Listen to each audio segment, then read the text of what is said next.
Again, good afternoon. It's great to see all of you here. We're delighted that you came to be with us this afternoon. We're actually very happy to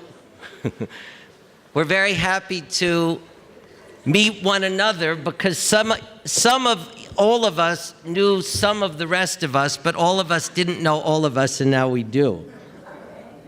So, for those of you who have now been coming to this President's Conference for 5 years, you might know that this is only the second year the culture is on the agenda of the President's Conference. We are very grateful for this. We feel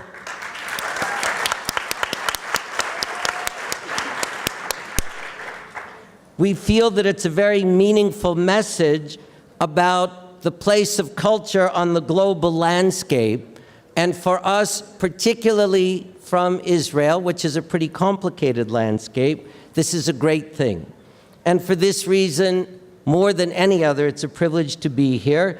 This year, you might have been drawn to this room by a panel called Art, Culture, and Sport, Bridges of Tomorrow's World. As often happens, our topic has morphed a bit, and what really should be the title of our panel is something closer to the idea of connecting cultures through art, music, cinema, and literature, design, and creative technology.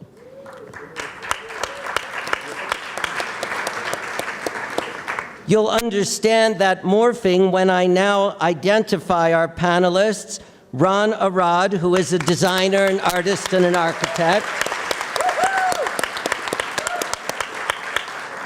Norman Issa, who is an actor, a director, and a playwright; Dorit Rabinyan, who is a writer for television and media and a novelist; and Rita, the only one of us who goes by only one name, and I need not tell you, is a singer and a performing artist. You'll hear more about each of our panelists as we go through our program. I just want to say, because it's sort of subliminal for how you'll listen to everyone, in a way, everyone is from here, including me, except that everyone is from here in a different way, and we're going to hear about that. Ron, for example, is from here, but he's actually not here, except that he's also always here.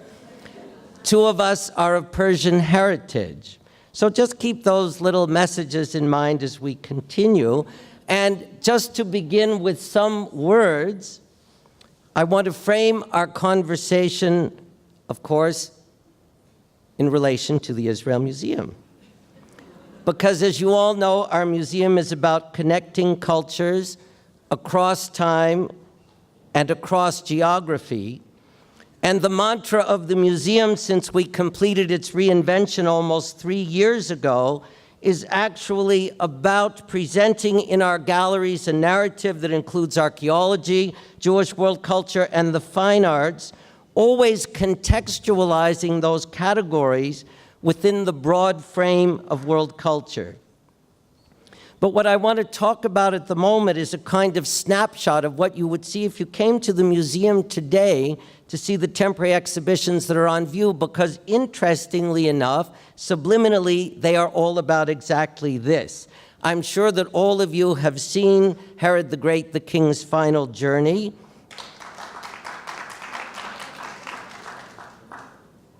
An exhibition that has actually received 180,000 visitors in the first 18 weeks that it's on view, and that's really good. We could say many things about this show, but all I want to say at the moment is that it is an exhibition about bringing the imprimatur of Roman imperial culture to a distant regional culture, which is part of that, was part of that empire, which happened to be Second Temple Jerusalem. And so, in a way, the show, interestingly for us in a museum setting, in an archaeology and art museum setting, is about the aesthetics of empire enabling the golden age of a distant region of the empire being Second Temple Jerusalem, and in a funny way, putting all other things aside, it might actually be a story about a model for diplomacy. On the other side of the museum, in galleries nearby, we have an exhibition on the Gabriel Revelation Stone. This is about connection, a different kind of connection, in this case, divine connection, because this very small exhibition is about the biblical narrative of Gabriel's vision for a heavenly Jerusalem from the story of Gabriel in the book of Daniel in Genesis, but it morphs in our exhibition's narrative to Gabriel, the annunciating angel of the New Testament, and then it continues to morph to Jabril, the angel announcing Muhammad's ascension. So in a way, this story is about divine connection. It's about a continuous thread that starts with Judaism, passes through Christianity, and ends with Islam. If you go upstairs in the museum at the moment, you find a photography exhibition called Displaced Visions. Now, if King Herod was about the hubris of eternity, Displaced Visions is about the frailty of our own time.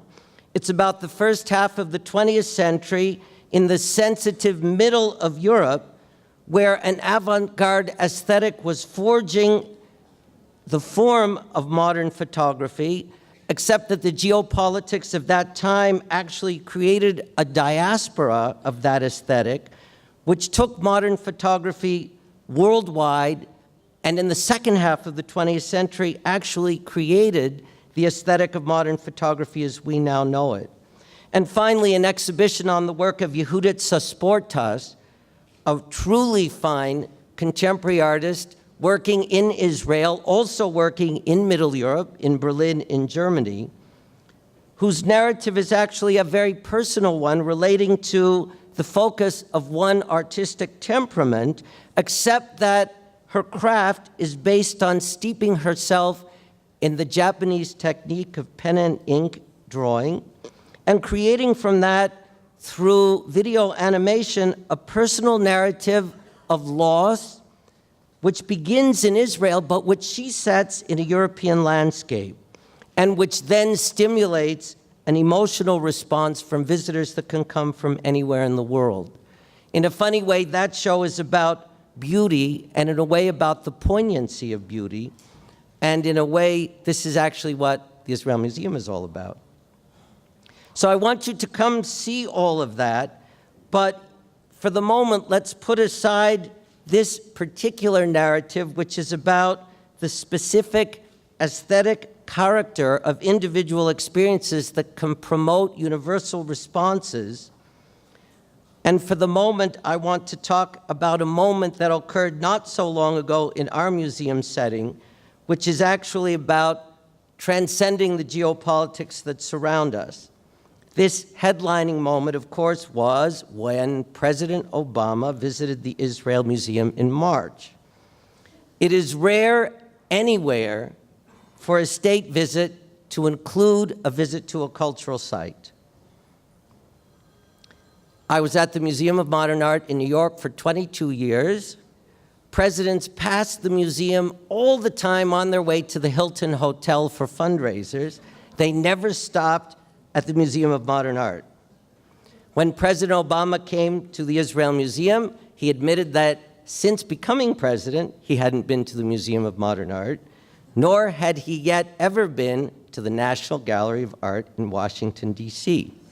He came to visit us to see the Dead Sea Scrolls and the Shrine of the Book. You, of course, know that that's a narrative which is about the foundational theology of Judaism, but also, of course, Christianity and Islam.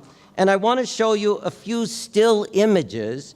And you know what the subject is, but what I want you to focus on as I show you these is actually body language and a kind of growing intimacy of the moment of the experience of that visit, which became about shedding formality and ultimately transcending to a most intimate kind of moment. Now, we're sparing you the full 1 hour of that visit, and you'll just see a few images, and I'm told that if I hit here, you're going to start to see them. So here you see two world leaders looking stiff and diplomatic next to each other. Here you see them beginning to focus on the great Isaiah scroll, which is pretty foundational in a lot of respects. Here you see Prime Minister Netanyahu pointing out to President Obama in Isaiah the phrases about beating swords into plowshares and not knowing war anymore. Here you just see congenial movement, departure, and here you see a kind of moment of growing intimacy. Now, why are we smiling? Because I just explained to the president the whole thing about never having received a president at MoMA and now having had this privilege twice at the Israel Museum, and on this occasion receiving a president that I'd voted for not once but twice. This came to a shaking of the hands, and this came to a presidentially initiated hug. And I'm not sure that in the media we saw any other moments of that kind of intimacy, this one taking place in a cultural setting. And here you see those two world leaders. Remember the first stiff moment, and here you see a kind of moment of intimacy at the end of their time together in our setting. That's not quite the end of the story. This is the end of the story. I hope all of you know Jon Stewart's Daily Show in America, actually the most politically astute program that you can watch on a regular basis on TV in the US. And Jon Stewart's we opened the show. And it might be the first time in the history of the universe that Jon Stewart opened with a museum subject. And he went on a riff that was pretty funny. But what he wasn't realizing is that while he was doing that, what was happening in this still image is that I was explaining to the Prime Minister and the President at the Great Isaiah Scroll that while the Great Isaiah Scroll, of course, is foundational for Jewish theology, we all know that for Orthodox Christianity, in a way, Isaiah is the fifth gospel. And it's the fifth gospel because in Luke chapter 4, Jesus enters a synagogue in Nazareth, takes the Bible, and reads from Isaiah chapter 61, "The Spirit of the Lord is in me." So after the destruction of the first temple, Isaiah is talking about internalizing this idea of God. And of course, for Luke, it's about something else. It's about God incarnate. It's on its way to morphing to its next moment in the theological unfolding of monotheism in the West. The president really liked this. For the prime minister, it was revelatory. He liked it. For us, this was pretty amazing. So, in any case, that is my preamble. And what I now want to do is shift to our panel and join our panelists where we're going to speak for the rest of the program.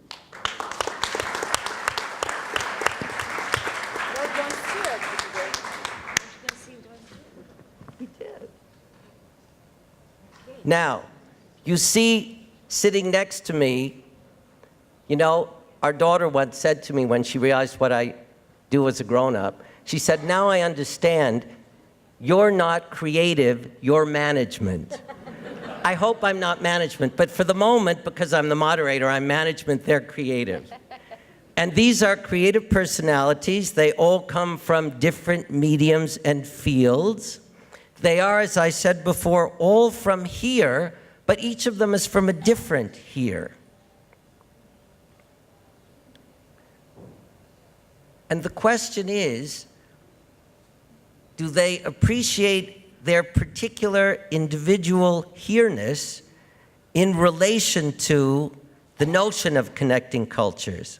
You know, I personally, after being here for a number of years, have a kind of theory about something that happened in Israel after it turned 50 in 1998 and after it turned 65 just this past year.